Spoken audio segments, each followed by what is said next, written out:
Ready to move in premium triplex villas at Bachapalli APR Projects. నమస్తే, welcome to Suman TV. యూజువల్గా మనం goal పెట్టుకుని సాధించాలంటే ఎంత కష్టపడాలి, మరి అలాంటిది దేశంలోనే అత్యున్నతమైన ఎగ్జామ్ యూపీఎస్సీ క్రాక్ చేయాలంటే కూడా ఎంతో కృషి పట్టుదల ఉండాలి. సో నల్గొండ నుంచి 173వ ర్యాంక్ సాధించిన పెంకిసు ధీరజ్ రెడ్డి గారు ఇవాళ మన గెస్ట్గా ఉన్నారు. వారితో మాట్లాడి మరిన్ని విషయాలు తెలుసుకుందాం.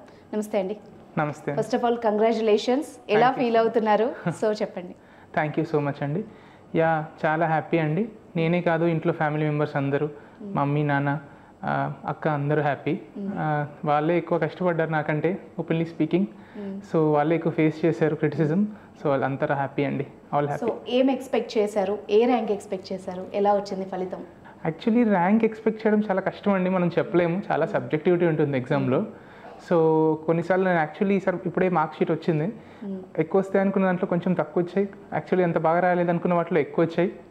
సో అలా అయిందండి. సో యూజువల్గా మీ ఫ్యామిలీ బ్యాక్గ్రౌండ్ ఏంటి అండ్ ఫైనాన్షియల్ స్టేటస్ కానీ ఎలా ఇక్కడ దాకా చేరుకున్నారు? ఫ్యామిలీ బ్యాక్గ్రౌండ్ అంటే నాన్నగారు రిటైర్డ్ జూనియర్ కాలేజ్ ప్రిన్సిపల్ అండి, అక్కడ మెదక్లో, రామాయణపేట అని. రిటైర్ అయిపోయారు. మమ్మీ కూడా ఈ మంత్ మార్చ్ 31st రిటైర్ అయ్యారండి. ఇట్లా మార్చ్లో మమ్మీ రిటైర్ అయ్యారు. భువనగిరి హై స్కూల్లో స్కూల్ అసిస్టెంట్ ఇంగ్లీష్ అండి mummy, teacher. Okay. So first of all UPSC select చేసుకోవడానికి మిమ్మల్ని మోటివేట్ చేసిన రీజన్ కానీ మూమెంట్ కానీ ఏంటి? అంటే గ్రాడ్యుయేషన్ టైంలో అప్పుడు నేను మా నాన్నగారిది లైక్ వారి రిటైర్మెంట్కి వెళ్ళాను. అక్కడ చూశానండి, వాళ్ళు like mid day meals programme నడిపిస్తూ ఉండే ఇంటర్మీడియట్ కోసం వాళ్ళు. మధ్యాహ్న భోజనం. యా, అది మోస్ట్లీ గవర్నమెంట్ స్కూల్ వరకు ఇస్తుందండి. బట్ ఇంటర్మీడియట్ స్టేజ్ కూడా అవసరమని డోనర్స్ని పూల్ చేసుకుని డాడీ అక్కడ నడిపించారనమాట. సో దానివల్ల అక్కడ చాలా పాజిటివ్ ఇంపాక్ట్ జరిగింది. స్టూడెంట్స్ చాలా మంచి వాళ్ళు హ్యాపీగా ఉన్నారు. అప్పుడు ప్రాపర్గా నడిచిండే. ఇంటర్మీడియట్లో కూడా వాళ్ళ కాలేజ్ రిజల్ట్స్ బాగా ఇంప్రూవ్ అయ్యాయి అనమాట. సో అప్పుడు నాకు అర్థమైంది లైక్ ఆ లెవెల్లోనే డాడీ అట్లా అవుట్రీచ్ తీసుకుంటే చాలా పాజిటివ్ రెస్పాన్స్ వచ్చింది. అదే సివిల్స్ లాంటి హైయర్ లెవెల్లో ఒకవేళ ఎంట్రీ అవుతే చాలా గ్రేటర్ రెస్పాన్సిబిలిటీస్ ఉంటాయి, చాలా రెస్పెక్ట్ ఉంటుంది. సో అట్లానే ఆ డైరెక్షన్లో వెళ్దామని అప్పుడు డిసైడ్ చేసుకున్నాను. ఓకే. ఫస్ట్ ఆఫ్ ఆల్ మీరు ఈ థాట్ చెప్పినప్పుడు ఇంట్లో ఎలా ఉంది రెస్పాన్స్? అంటే యాక్చువల్లీ డాడీకి ఆల్రెడీ తనకుండే అనే డ్రీమ్ సివిల్స్లోకి వెళ్ళాలి అని. సో చాలా ఎంకరేజ్ చేశారు అప్పుడు వాళ్ళు, సపోర్టివ్గా ఉన్నారు. అంటే మెరుగైన సమాజం కోసం పాటుపడాలి అన్న మీ స్పృహ ఏదైతే ఉందో, అంటే మీరు చాలా చోట్ల చెప్పున్నారు. సో ఆ థాట్ ఇలా స్టార్ట్ అయింది. అంటే ఇంకా బ్యాక్గ్రౌండ్లో ఏమైనా ఇలాంటి వర్క్స్ చేస్తూ ఉండేవాళ్ళ ఫ్యామిలీలో? ఫ్యామిలీ బ్యాక్గ్రౌండ్ అంటే ఇద్దరు government teachers, lecturer and teacher కాబట్టి వాళ్ళు పబ్లిక్ సర్వీస్లోనే ఉన్నారండి. నేను కూడా లైక్ ఐటీలో ఉన్నప్పుడు ఎన్ఎస్ఎస్లో ఉన్నాను. సో ఇట్లా ఇంకా సోషల్ వర్క్లో ఇన్వాల్వ్ అయి ఉన్నాను. ఎడ్యుకేషన్లో అప్పుడు వర్క్ చేసి ఉండే, అండ్ ఆర్టీ యాక్ట్ కోసం ఇప్పుడు వర్క్ చేసి ఉండే, ఎన్రోల్ చేయడం కోసం స్టూడెంట్స్ని. అది ఇంకా ఫుడ్ డిస్ట్రిబ్యూషన్ అట్లా వెళ్ళుండే, అట్లా అలా ఇంకా కొంచెం ఎంట్రీ ఉండే అండి. ఓకే. కానీ మీరు ఒక డేరింగ్ స్టెప్ ఒకటి తీసుకున్నారు. సో యూజువల్గా అయితే మిడిల్ క్లాస్ పీపుల్ కానీ మన ఫ్యామిలీస్ కానీ ఒకసారి జాబ్ క్విట్ చేయడమో లేకపోతే ఆపడమో కెరియర్, మళ్ళీ కొత్త దానికి వెళ్ళడమో సపోర్ట్ చేస్తూ ఉండరు మ్యాక్సిమమ్. అక్కడితో సరిపెట్టుకుంటూ ఉంటారు. మీకు ఎట్లా సాధ్యమైంది? ఇంట్లో చెప్పినప్పుడు రెస్పాన్స్ ఏంటి? నాది కొంచెం యూనిక్ స్టోరీ అని చెప్పాలండి. ఒప్పుకుంటాను, that was a bold move. But అది నాకు అప్పుడు ఎసెన్షియల్ అనిపించిందండి. ఐఐటీకి వెళ్ళడం అంటే ఇట్ వాజ్ లైక్ నాకంటే ఇంటర్నల్ ప్రాసెస్ కంటే అది ఎక్స్టర్నల్ ఇంపోజిషన్ అండి కొంచెం వరకు. ఎందుకంటే ఎక్స్పెక్టేషన్స్ ఉండే వాళ్ళకి. స్కూల్ కూడా మొత్తం ఇంకా మీకు ఐడియా ఉంటుంది, తెలుగు స్టేట్స్ అంటే అందరూ ఐఐటీ ఇంట్రెస్ట్ చాలా చూపిస్తారు. అండ్ మా ఫ్యామిలీలో స్కూల్లో అక్క వీళ్ళందరికీ ఐఐటీ వెళ్ళాలని ఉండే. సో అట్లా వెళ్ళాను నేను ఇండివిజువల్గా. అక్కడికి వెళ్ళిన తర్వాత ఒకసారి వెన్ ఐ ట్రై టు నాకేం చేయాలని ఉంది లైఫ్లో అంటే, I did not want that computer science engineering. Life long computer science ఇంజనీర్గా నేను సాటిస్ఫాక్టరీగా ఉండగలుగుతానని నాకు అనిపించలేదు. సో ఆ మూమెంట్లో అనిపించింది I need to do something more, something different అని. సో అప్పుడు చెప్పాను ఇంట్లో పేరెంట్స్కి, ఇది కాదు నేను ఇలా హ్యాపీగా ఉన్నాను అంటే. యాక్చువల్లీ ఫస్ట్ ఇయర్లోనే నాకు అనిపించింది, అయితే ఒక 1 year ఉండి అక్కడ మంచి మార్క్స్ తెచ్చుకొని చూడు, మంచి సిజిపిఏ వస్తే నీకే అనిపిస్తుంది అక్కడ ఉండాలని అని చెప్పారు.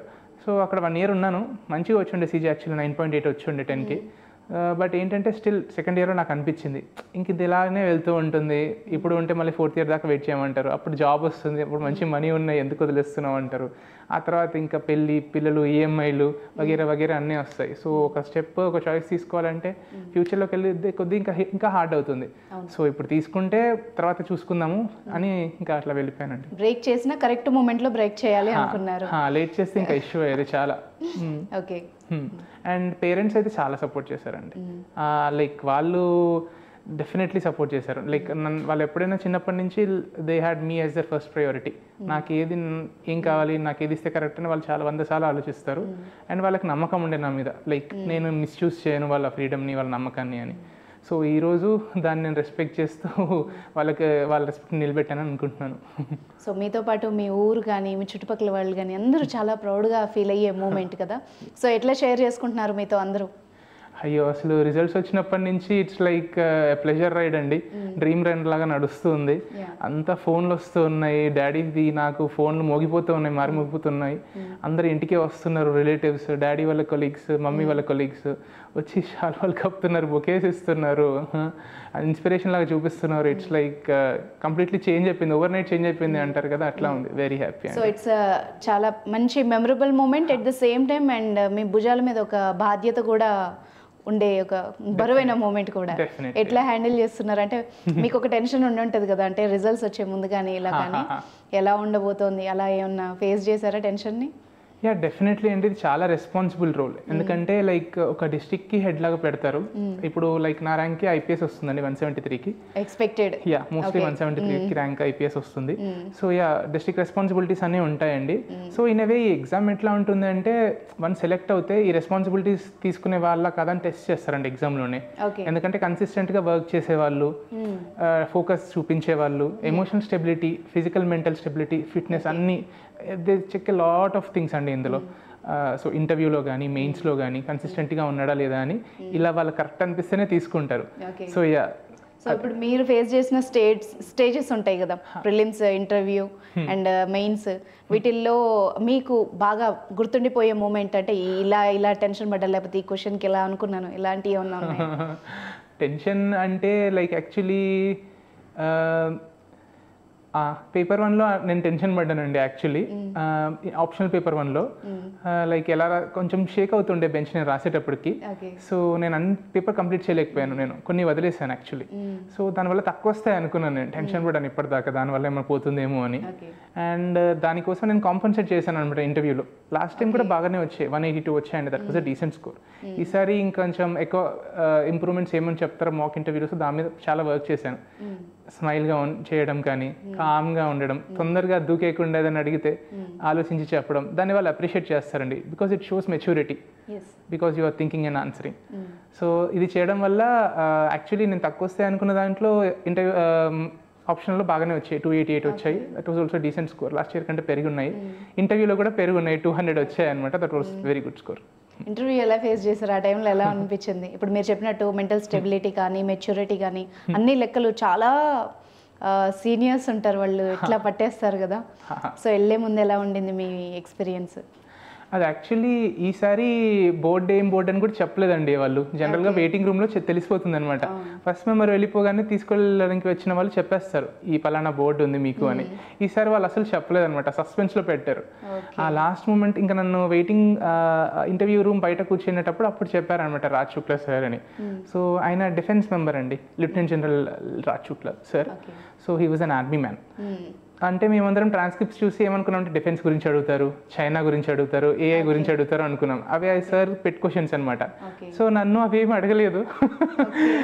అక్కడ వెళ్ళగానే నా హాబీస్ గురించి అడిగారు అనమాట. చైర్మన్ సార్ మొత్తం నా హాబీస్ గురించి అడిగారు, 6 క్వశ్చన్స్ అన్ని. నాది ఇంగ్లీష్ క్లాసిక్ నావెల్స్ చదవడం నా హాబీ ఉండే. ఆ 6 క్వశ్చన్స్ అన్ని అవే అడిగారండి. ఏంటి, ఏం చదివావు నువ్వు, ఏం బుక్స్ చదివావు, ఇంకా ఒక కోట్ ఇచ్చారు సార్, ఒక నచ్చిన కోట్ ఇచ్చి దాన్ని ఇంటర్ప్రిట్ చేయమన్నారు, నీకు ఏం అర్థమైంది అని. ఆ తర్వాత ఇంకొకటి ఇంట్రెస్టింగ్ క్వశ్చన్ అడిగారు, షేక్స్పియర్ నావెల్స్ ఉంటాయి కదండి, అందులో నీకు ఈ టైంలో మోస్ట్ రిలవెంట్ నావెల్ ఏంటి అని అడిగారు. సో నేను కాస్త టైం తీసుకొని ఆలోచించి హ్యామ్లెట్ అని చెప్పాను. అందులో లైక్ కైండ్ ఆఫ్ బెట్రేయల్ చూపిస్తుంటే, మోసం చేస్తారనమాట చాలా క్లోజ్గా ఉన్న వాళ్ళు. ఈ టైంలో అలా లివ్ ఇన్ రిలేషన్షిప్స్ వైపు మూవ్ అవుతున్నాము, నమ్మలేకపోతున్నాం, చాలా క్లోజ్గా ఉండాల్సిన వాళ్ళని నమ్మలేకపోతున్నాం. అప్పట్లో పెళ్లి చేసుకునే వాళ్ళు ఇప్పట్లో చాలా భయపడుతున్నారు, మా ఫ్రెండ్సే ఉన్నారు అని చెప్పాను నేను. 5 year లివ్ ఇన్ రిలేషన్షిప్లో ఉండి ఒక వ్యక్తిని కంప్లీట్గా అర్థం చేసుకున్న తర్వాతే పెళ్ళికి వెళ్ళడానికి రెడీగా ఉన్నారు. ఇంకా అట్లా చెప్పానండి. సార్కి మేబీ అది నచ్చిందేమో, స్పీకింగ్ అబౌట్ ట్రూత్ అని. ఇంకొకటి హిందీ నావెల్స్ చదివావా మరి ఏమన్నా అంటే, లేదు అని హానెస్ట్గా చెప్పాను, నో సార్ అని. Honesty is the most important thing. ఖచ్చితంగా అండి, ఎందుకంటే like they can read people like the back of their hands. చాలా మందిని చూస్తారు కదా, రోజు ఇంతమందిని చూడడం వల్ల అబద్ధం చెప్తే ఇలా పట్టేస్తారు వాళ్ళు. So honesty is extremely important అండి. కానీ భలే ఉందండి నావెల్స్ గురించి ఒక చర్చ. సో మీ హాబీస్ ఏంటి? నా హాబీస్ ఇది ఇంగ్లీష్ క్లాసిక్ నావెల్స్ చదవడం, ఇంకా క్విల్లింగ్ అండి. క్విల్లింగ్, ఇంకా స్పోర్ట్స్లో బ్యాడ్మింటన్ ఆడతాను నేను. Okay okay. ఫస్ట్ అసలు యూపీఎస్సీ క్లియర్ చేయడానికి మీరు ఎలాంటి ఇది ఫాలో అయ్యారు, ఫార్ములా ఫాలో అయ్యారు? మీది ఎలా డిజైన్ చేసుకున్నారు మీ డేని? ఓకే, డేని అంటే లైక్ అది కొంచెం ఫ్లెక్సిబుల్గా ఉంటుందండి. Like what part of the cycle you are, prelims ముందా, ప్రిలిమ్స్కి మెయిన్స్కి మధ్యలోనా, మెయిన్స్కి ఇంటర్వ్యూకి మధ్యలోనా, ఇంటర్వ్యూకి ప్రిలిమ్స్ మధ్యలోనా అని డిఫరెంట్ ఫేజెస్ ఉంటాయి. So if you start with before prelims, mostly 2 months ముందు 3 months ముందు మొత్తం ప్రిలిమ్స్కి ఇవ్వాలండి. Last year paper was very difficult, చాలా మంది చెప్పారు.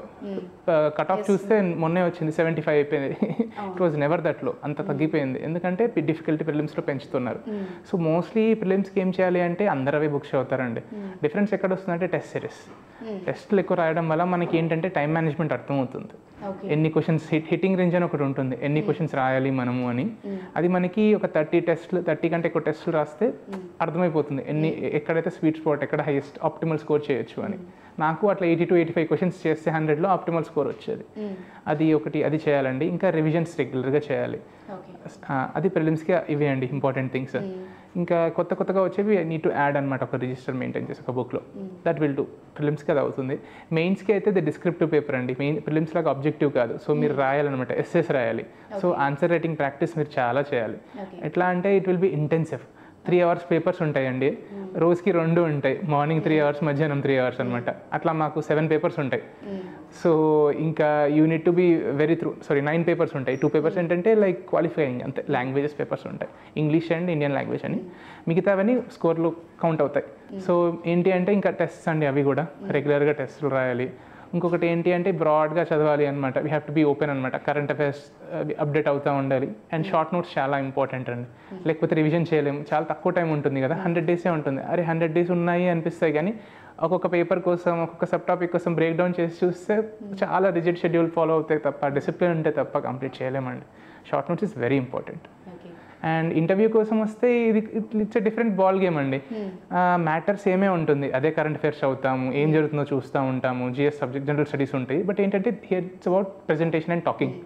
Because civil service is a public role, ఒక ఇంపార్టెంట్ రోల్ కదా. పబ్లిక్ ఇంటర్ఫేస్ని ఎట్లా హ్యాండిల్ చేస్తారు, లీడర్షిప్ రోల్స్ ఉన్నాయి, లీడర్షిప్ స్కిల్స్ ఉన్నాయి అబ్బాయిలో అని చూస్తారు. ఇంకేంటి లైక్ కమ్యూనికేషన్ స్కిల్స్ ప్రాపర్గా ఉన్నాయా. అండ్ ఎందుకంటే లైక్ చాలా డిమాండ్స్ ఉంటాయి జాబ్కి. ఓకే, ప్రెషర్ హ్యాండిల్ చేయగలుగుతారా, స్ట్రెస్ సిచ్యువేషన్లో పెడితే హ్యాండిల్ చేయగలుగుతాడా, హానెస్ట్గా ఉన్నాడా లేదా అని ఇందాక మాట్లాడినట్టు, అవన్నీ చాలా చెక్ చేస్తారు. నాట్ జస్ట్ నాలెడ్జ్, వాళ్ళ పర్సనాలిటీ చెక్ చేయడానికి ట్రై చేస్తారు. హాబీ ఉందా, ఎందుకంటే లాంగ్ రన్లో హాబీ ఉంటే మీరు ఏమంటారు, మీ మెంటల్ హెల్త్ బాగుంటుంది అండ్ అవన్నీ బాగుంటాయి. ఈరోజు ఇంకా ఈ టైంలో it's very much important. So ఇట్లా డిఫరెంట్ ఫేస్ బట్టి డిఫరెంట్ ప్రిపరేషన్ మారుతూ ఉంటుందండి. సో మీది 4th attempt కదా? అవునండి. అంటే 4th ఒక్క అటెంప్ట్ ఫెయిల్ అవుతూ ముందుకు వెళ్తున్నప్పుడు మీలో అంటే కసి పెరిగిందా, లేకపోతే ఎట్లా దాన్ని డిజైన్ చేసుకున్నారు? ముందుకి సక్సెస్ అయ్యే వరకు మీరు ఏం ఫాలో అయ్యారు?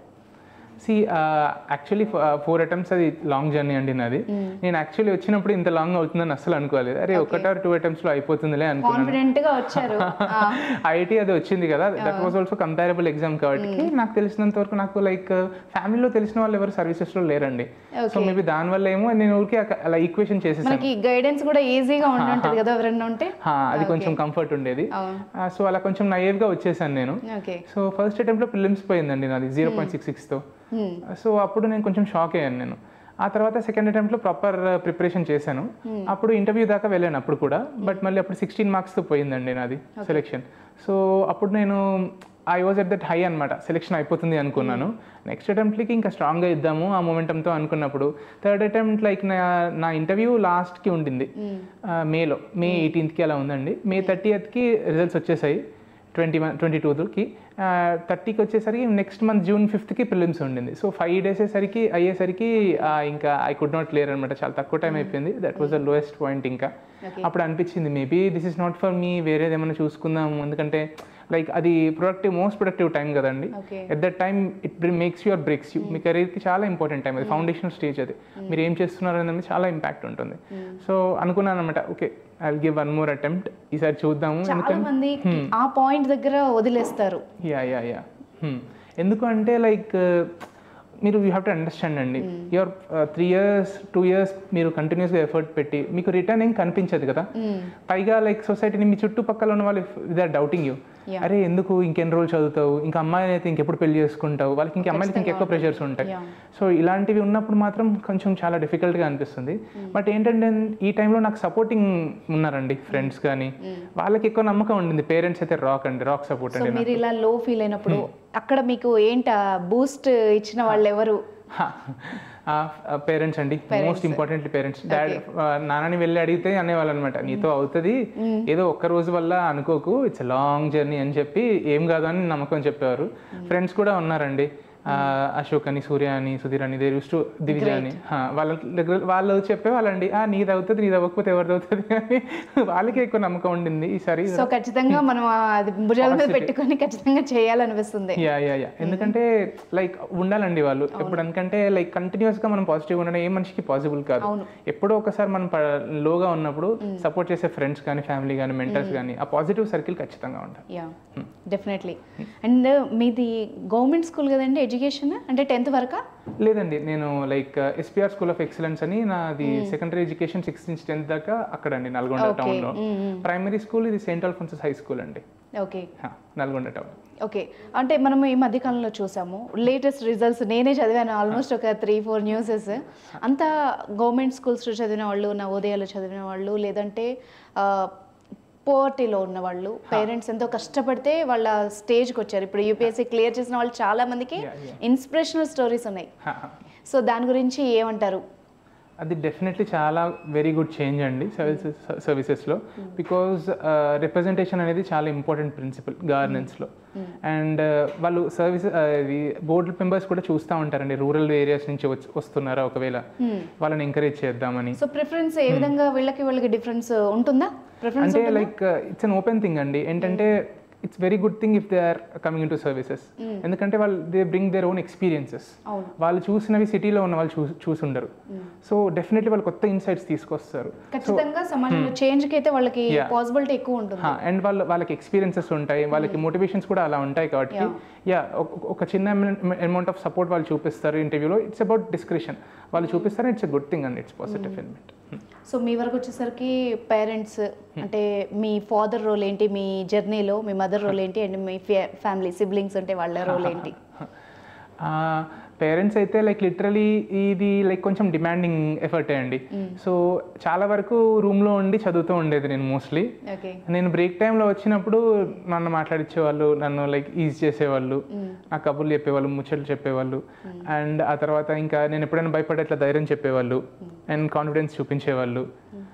అండ్ ఇంకా నేను ఏది అడిగినా చేసేవాళ్ళండి. ఫుడ్ కానీ మా మదర్ ఎప్పుడు లైక్ అనలేదన్నమాట, ఇది కావాలంటే ఏది కావాలంటే చేసేవాళ్ళు. అండ్ ప్రెషర్ ఎప్పుడు నా వైపు వచ్చేది కాదండి బయట నుంచి. ఏది క్వశ్చన్స్ ఉన్నా మా పేరెంట్సే ఫేస్ చేసేవాళ్ళు. సో నన్ను షీల్డ్ చేశారనమాట, ఒక ప్రాపర్ ఫోకస్ చేసేటట్టు.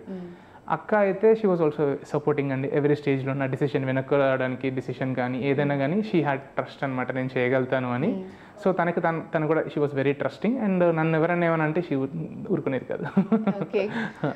సో ఒక షీల్డ్ లాగా ఉంచి సపోర్ట్ చేశారు, నర్చర్ చేస్తారు, చెట్టును మొక్కను పెంచినట్టుగా చూసుకున్నారు. ఖచ్చితంగా పేరెంట్స్ ఎఫర్ట్సే కదండి ఎంతో కొంత పిల్లల్ని ముందుకు తీసుకెళ్లేది కూడా. సో మీరు ఎన్ని అవర్స్ చదివాలి అంటే జనరల్గా ఒక పెద్ద ఎగ్జామ్ క్లియర్ చేయగానే చాలా మంది నేను ఇన్ని అవర్స్ చదివాను, నేను ఇంత కష్టపడ్డాను, ఇలా ప్లాన్ చేసుకున్నాను. సో మీ వరకు వస్తే మీ ప్లానింగ్ ఎలా ఉండింది? అవర్స్కి వస్తే నాది mostly on average 8 to 10 hours నడిచేదండి. ఆన్ యావరేజ్ అంతే ఉండేది. బట్ రెగ్యులర్గా ఎవ్రీడే, ఇంకా సండే సాటర్డే బ్రేక్, కన్సిస్టెన్సీ అండి. సాటర్డే సండే అలా ఉండదు, 8 to 10 hours ఎవ్రీడే అనమాట. సో అలా అవుతుంటుంది. బట్ ఏంటంటే ఎగ్జామ్ దగ్గరకు వచ్చినప్పుడు కొంచెం మెయిన్స్ చెప్పాను కదండి, అది కొంచెం ఇంటెన్సివ్గా ఉంటుంది కాబట్టి అప్పుడు కొంచెం 12 hours అట్లా వెళ్తూ ఉంటుంది. సో ఎగ్జామ్ దగ్గరకు వచ్చినప్పుడు అట్లా పెరుగుతూ ఉంటుంది. ప్రిలిమ్స్ అప్పుడు కూడా ఒక 10 hours 11 hours అట్లా వెళ్తూ ఉంటుంది, కొంచెం రివైజ్ చేస్తూ ఉంటాం కదా. ఇంకా మెయిన్స్ అప్పుడు అయితే 12 hours వెళ్తుందండి, లేకపోతే కంప్లీట్ చేయలేము రివిజన్. అండ్ కోచింగ్స్ కానీ మోటివేషన్ కానీ తీసుకోవడం ఎవరి నుంచి అయినా ఇలాంటివి ఏమైనా ఉన్నాయా? కోచింగ్ అయితే నేను కోచింగ్కి వెళ్ళానండి. ఈ ఇయర్ 2023కి నా ఆప్షనల్ ఆంథ్రోపాలజీకి వివేకానంద సార్ దగ్గరికి వెళ్ళానండి. రిఫ్లెక్షన్స్ ఐఏఎస్ అని హిమాయత్ నగర్లో ఉంటుంది వాళ్ళ సెంటర్. దాని ముందు ఢిల్లీలో తీసుకున్నాను కానీ చాలా పెయిన్ఫుల్గా ఉంటుందండి. వాళ్ళు టెస్ట్ సిరీస్ తీసుకుంటే ఆన్లైన్ వాళ్ళు దిద్దేవాళ్ళు గారు పేపర్స్, టైమ్లీ అసలు ఇచ్చేవాళ్ళు గారు. మనకి చాలా 100 days ఉంటుంది కదా మెయిన్స్ ముందు టైమ్. అప్పుడు ఏంటంటే కొంచెం అలా వాళ్ళ వెనకాల పరిగెత్తే టైం ఉండదన్నమాట. మనకు చదివడానికి చాలా ఉంటుంది కదా, సో వాళ్ళు అలా మనం ఇబ్బంది పెడితే మనం ఏం చేయలేమన్నమాట. రిడ్రెసల్ మెకానిజం ఉండదు. అదే ఈసారి అయితే చాలా టైం ఇచ్చేవారు నాకు ఆంథ్రోపాలజీకి. వాట్ ఎవర్ నాకంటే ఎక్కువ ఇంట్రెస్ట్ చూపించేవారు నాకు ఆన్సర్ మీద. ఇది ఎలా రాయొచ్చు, ఇది ఇంకెలా ఇంప్రూవ్ చేయొచ్చు, దీనికంటే బాగా ఎట్లా రాస్తారు చెప్పు అని ఇన్సైట్ అంత సార్ తెలిసినవి యాడ్ చేయడం కానీ, సో చాలా డెఫినెట్లీ హెల్ప్ చేశారండి. అండ్ టెస్ట్ సిరీస్లో ఉన్న క్వశ్చన్స్ కూడా కొన్నిసార్లు రిపీట్ అవుతాయి ఫైనల్ ఎగ్జామ్లో. ఈ ఇయర్ జరిగింది ఆప్షనల్లో నాకు. సో ఆప్షనల్ సార్ నాకు వివేకానంద సార్ చాలా హెల్ప్ చేశారు. అండ్ జిఎస్కి వస్తే నేనైతే ఫార్మాయిస్లో టెస్ట్ సిరీస్ రాశానండి. అది ఇంకా రెగ్యులర్ టెస్ట్ ఒక షెడ్యూల్ లాగా ఉంటుంది, క్లాక్ వర్క్ లాగా. ఓకే టెస్ట్ రాయాలి, రివిజన్ చేయాలి అని ఒక టైం టేబుల్ లాగా పనికొచ్చేది. ఓకే. అండ్ ఒక నార్మల్ డౌట్ ఉంది, అంటే ఇలాంటి పెద్ద ఎగ్జామ్స్ క్లియర్ చేయాలన్నా, ఒక లక్ష్యాన్ని చేరుకోవాలన్నా చదువుకి సంబంధించి పుస్తకాల పురుగులాగానే ఉండాలా, లేకపోతే అదర్ హాబీస్ కూడా ఉండి చిల్ అవుతూ కూడా చదివే వాళ్ళు కొడతారా? అది డెఫినెట్లీ ఒక బ్యాలెన్స్ ఉండాలండి. ఈ ఎండ్లో ఆ ఎండ్లో ఉండకూడదు ఎప్పుడు కూడా. సో మిడిల్ పాత్లో ఉండాలి. ఒకటి హాబీ డెఫినెట్లీ ఇంపార్టెంట్ అండి, ఎందుకంటే అది బ్యాలెన్స్ చేస్తుంది మనల్ని. ఓకే స్ట్రెస్ అవుట్ ఒకవేళ అవుతే ఇది ఇది ఇది ఆ స్ట్రెస్ రిలీఫ్ చేస్తుంది. ఇప్పుడు నేను ఈ క్వశ్చన్ ఎందుకు అడిగానంటే, చాలా మంది పేరెంట్స్ పిల్లల మీద హోప్ పెట్టుకుంటారు. సో వాళ్ళని ఎంతసేపు చదువు చదువు చదువు చదువు చదువు అంటారు. సో వాళ్ళు ఎట్లా ప్లాన్ చేసుకుంటే వాళ్ళ మెంటల్ ఎబిలిటీ ఎలాగా ఇంప్రూవ్ అవుతుంది? సో దానికోసం అనమాట. ప్రాపర్ స్టడీస్ ఉన్నాయండి హెల్త్లో. మీరు ప్రాపర్ మీకు ఒక ఎలిమెంట్ ఆఫ్ స్పోర్ట్ కానీ, ఒక extra curricular activity, let it be anything, creative activity, painting కానీ, మ్యూజిక్ కానీ, డ్యాన్స్ కానీ ఉంటే మీ ప్రొడక్టివిటీ 11 అవర్స్లో చేసేది మీరు 12 అవర్స్ కూర్చునేది 9 అవర్స్లోనే చేసేస్తారు if you're doing with a hobby. Productivity is very much important. ఎన్ని గంటలు కూర్చున్నామని కాదు, ఎంత వర్క్ చేయగలిగినది is much better gauge of your work అనమాట. So I will definitely see ఒక హాబీ ఉండాలి. అండ్ దానివల్ల ఏంటంటే ఒక సోషలైజేషన్ ఎలిమెంట్ కూడా ఉంటుంది. You will break that isolation elements. ఒక ఆపర్చునిటీ ఇస్తుంది మీకు వేరే వాళ్ళతో కనెక్ట్ అవ్వడానికి, అండ్ రిలాక్సేషన్ ఇస్తుంది. ఇంకొక స్పోర్ట్ అయితే ఫిజికల్లీ యాక్టివ్ అవుతారు, బ్రెయిన్ ఇంకా యాక్టివ్ అవుతుంది. That's very good. స్పోర్ట్ అయితే ఇట్స్ ద బెస్ట్ అండి. సో మీకు సమాజం పట్ల చాలా స్పృహ ఉంది. నాకు నేను మీరు మాట్లాడిన విధానాన్ని బట్టి మిగిలిన ఇంటర్వ్యూస్లో చూశాను. సో ఇప్పుడు మనం లేటెస్ట్గా చూస్తున్నాం, పిల్లలు ప్రెషర్ని కానీ స్ట్రెస్ని కానీ మేనేజ్ చేయలేకపోతున్నారు, బ్రేక్అవుట్ అయిపోతున్నారు. సో దాన్ని ఎట్లా చూడాలి మనం? ఒకటి విషయం అయితే మీరు అన్నది నిజమండి. లైక్ అకాడమిక్ ఎక్స్పెక్టేషన్స్ పేరెంట్స్లో చాలా పెరిగిపోయింది. ఒక సోషల్ కంపారిజన్ వచ్చేసింది. ఆస్పిరేషన్స్ అనేవి చాలా స్కై హైగా ఉన్నాయి అన్నమాట. సో దీనివల్ల ఒకటి ఇట్స్ ఎ గుడ్ థింగ్. ఏంటి అంటే సోషల్ లైడర్ క్లైమ్ చేయాలనుకుంటున్నారు, గ్రేటర్ రెస్పాన్సిబిలిటీస్ తీసుకోవాలనుకుంటున్నారు, ఎక్కువ చదువుకోవాలనుకుంటున్నది, అది పాజిటివ్ థింగ్. బట్ ఇట్లా నెగిటివ్ ఫాలోఅవుట్స్ ఉన్నాయి. ఏంటి లైక్ కాంపిటీషన్ ఎక్కువైపోతుంది, నెగిటివ్గా తీసుకుంటున్నారు. ఎలా అంటే పేరెంట్స్ కొంతమంది రుద్దడం కానీ, లేదా వాళ్ళ ఎక్స్పెక్టేషన్స్ మీట్ అవ్వకపోతే తిట్టడం కానీ, అది చేయడం వల్ల. అండ్ ఎడ్యుకేషన్ ఇన్స్టిట్యూషన్స్లో కూడా కొంతమంది సెన్సిబుల్గా ఉండకపోవచ్చు, మేనేజ్మెంట్ వాళ్ళు కావచ్చు, టీచర్స్ కావచ్చు.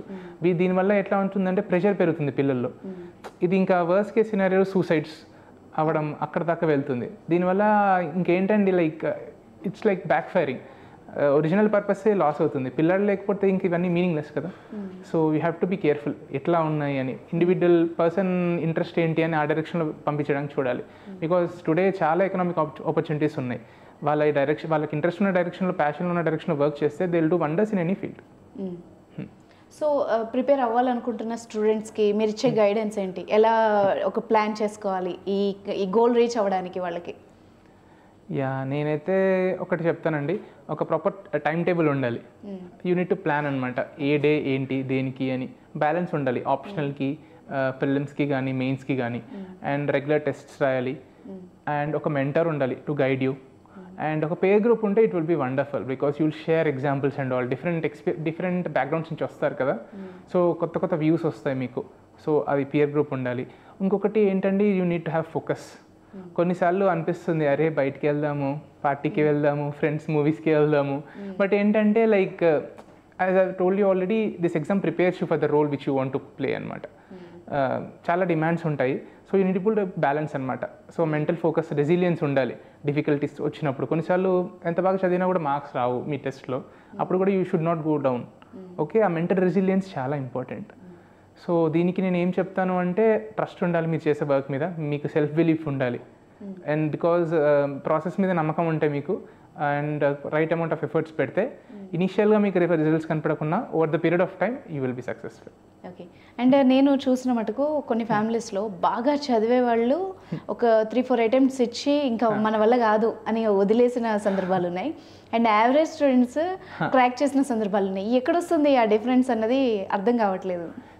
అది ఈ ఎగ్జామ్లో like persistence is the most important element అండి. లైక్ గెలిచేదాకా ఓటమిని యాక్సెప్ట్ చేయకూడదు, బికాస్ యూ నెవర్ నో. అది లైక్ ఓపిక పట్టడం is very important. Patience is చాలా ఇంపార్టెంట్ అండి. లైక్ ఎట్లా అంటే మీరు అన్నట్టు కొండ ఎక్కుతాం ఆల్మోస్ట్ సమ్మిట్ దాకా వచ్చినప్పుడు అప్పుడు గివ్ అప్ చేయకూడదండి. లైక్ ఇంకా నమ్మకం పెట్టాలి. You have to have faith in yourself and ఆ ఫెయిర్ని ఓవర్కమ్ చేయాలి. ఓకే నాకేం రాదేమో అని.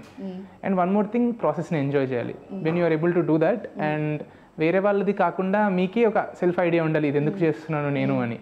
అది ఉన్నప్పుడు యూ విల్ హ్యావ్ క్లారిటీ అనమాట. అట్లా గివ్ అప్ చేయము. ఓకే. మీ వరకు వస్తే మీకు మంచి మెమరబుల్ మూమెంట్ మీ ఇంట్లో కానీ మీ లైఫ్లో కానీ ఏమున్నాయి? ఇప్పుడు అయితే స్ట్రాంగ్గా కనిపించేది నాకు 16th రోజు రిజల్ట్స్ వచ్చినప్పుడే అండి. ఓకే. నేనైతే మా నాన్న ఎత్తేసుకున్నాను పైకి, హ్యాపీనెస్ తట్టుకోలేక. Because I was not expecting that rank.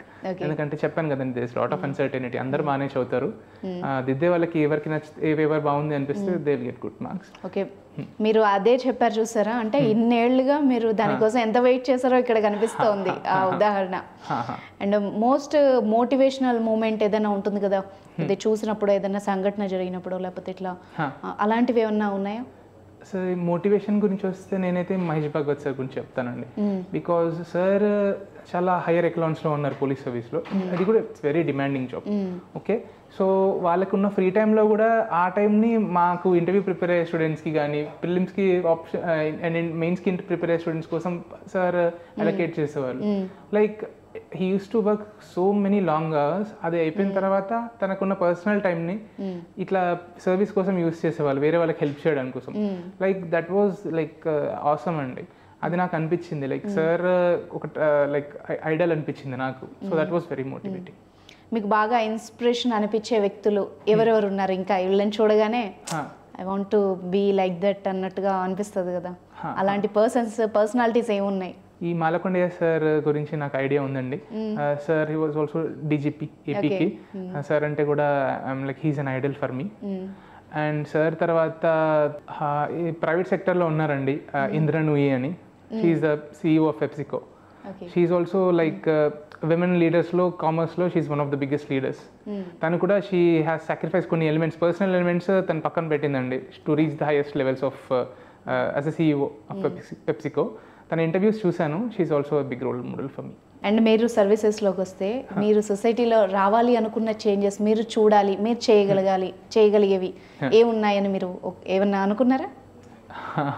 అంటే లైక్ నా ఆప్షనల్ ఆంథ్రోపాలజీ అండి. So I always had this curiosity towards tribals. సో ఏ స్టేట్లో వేస్తారో తెలియదు నన్ను, but I would definitely want to work about tribal welfare. అది ఒకటి. అండ్ సెకండ్ థింగ్ ఏంటంటే ఉమెన్ డెవలప్మెంట్, జెండర్ ఈక్వాలిటీ గురించి అది అండి. సో నేను క్లోజ్ క్వార్టర్స్ నుంచి చూశాను. సో ఆ ఆస్పెక్ట్ డెఫినెట్లీ నాకు మైండ్లో ఉంది. Third thing health and nutrition అండి. బికాస్ హెల్త్ అండ్ న్యూట్రిషన్ ప్రాపర్గా లేకపోతే ఇట్స్ లైక్ ఫౌండేషన్ వీక్గా ఉన్నట్టు. వీక్ ఫౌండేషన్ మీద మీరు ఎంత పెద్ద ఇల్లు కట్టినా ఇట్ విల్ కూలిపోతుంది అది. So health and nutrition is the like third and important priority for me అండి ఈ ఏరియాలో వర్క్ చేయాలని. సో మీరు అన్నట్టు జెండర్ ఈక్వాలిటీ మీ మైండ్లోకి వచ్చిందంటే మిమ్మల్ని ఆ మూమెంట్కి తీసుకెళ్ళిన ఏమన్నా సిచ్యువేషన్ ఉందా? ఆలోచింపజేసే మూమెంట్ ఏదైనా జరిగిందా లైఫ్లో? లైక్ ఒక ఇట్స్ ఇంట్రెస్టింగ్ విషయం నేను చెప్తానండి. లైక్ నా బర్త్ ఫెమినిజం గురించి మీరు విని ఉంటారు. నా బర్త్ యాక్చువల్లీ ఫెమినిజం వల్ల జరిగిందని నేను అనుకుంటానండి. It's very interesting story. Because మా మదర్ టీచర్ కాకముందు మా ఫాదర్ ఒక్కరే వర్క్ చేసేవాళ్ళు. అప్పుడు ఓన్లీ వన్ చైల్డ్ అనుకున్నారు వాళ్ళు, మా సిస్టర్ ఒకటే, ఎల్డర్ సిస్టర్. సో ఆ తర్వాత మా మదర్ కూడా వర్క్ చేయాలి, ఇండిపెండెంట్ ఉమెన్ లాగా ఉండాలి అనుకున్నారు. హెల్ప్ చేసి టీచర్ వాళ్ళిద్దరు వర్క్ చేసి మమ్మీని గైడ్ చేసేవాళ్ళు డాడీ. అట్లా మదర్ టీచర్ అయ్యారండి. అప్పుడు వాళ్ళు సెల్ఫ్ సస్టైన్ అవుతాను అనుకున్నప్పుడు నేను పుట్టాను. సో ఆ ఎలిమెంట్ ఆఫ్ ఫెమినిజం లేకపోతే మేబీ ఈరోజు నేను ఉండేవాడిని కాదు. So that's an inspiration for me. మీరు యూపీఎస్సీ ప్రిపేర్ అవ్వాలనుకున్న వాళ్ళు కానీ, అంటే ట్రై చేసి లోగా ఫీల్ అయ్యే వాళ్ళు, అంటే రాదు అని ఏమంటారు నిరాశకు గురయ్యే వాళ్ళని కానీ, వాళ్ళకి మీరు ఏం మెసేజ్ ఇద్దాం అనుకుంటున్నారు? అది నాకు ఐ బీన్ త్రూ దట్ అండి. అది మీరు ఎంత వర్క్ చేసినా దానికి రిటర్న్ ఒక్కోసారి కనిపించదు. ఒక స్టోరీ ఉంటుందండి ఒక ట్రీది, ట్రీ పేరు నాకు గుర్తు రావట్లేదు, బట్ అదేంటంటే ఒక 3-4 years అది ఏం కనిపించదు అనమాట గ్రోత్. బ్యాంబూ అది లైక్ గ్రౌండ్లో దాని రూట్స్ పెరుగుతూ ఉంటాయి ఆ టైం అంతా. బట్ ఆ నెక్స్ట్ ఇయర్ సడన్గా షూట్స్ బయటికి వచ్చేస్తే ఎక్స్ట్రీమ్లీ ఫాస్ట్గా గ్రో అవుతుంది. So you have to see your life as like that ఈ ప్రిపరేషన్లో. అప్పటిదాకా యూఆర్ కన్సాలిడేటింగ్ యువర్ సెల్ఫ్ అనమాట. మీకు రిజల్ట్ బయటికి కనపడదు, బట్ ఒకేసారి సడన్గా షూట్ అయినట్టు కనిపిస్తుంది result. So you have to have trust in your self. అవుతుంది, ఓపిక పట్టాలి, హ్యావ్ దట్ పేషెన్స్. ఓకే, అంతే. And thank you so much for your time అండి. మీరు మీ గోల్స్ ఇంకా రీచ్ అవ్వాలి, మీరు డ్రీమ్స్ అన్నీ అచీవ్ అవ్వాలని మనస్ఫూర్తిగా కోరుకుంటున్నాం. And thanks for your time. Thank you అండి. సుమన్ టీవీలో మీ పర్సనల్ అండ్ బిజినెస్ ప్రమోషన్స్ కోసం కింది నెంబర్కి కాంటాక్ట్ చేయండి.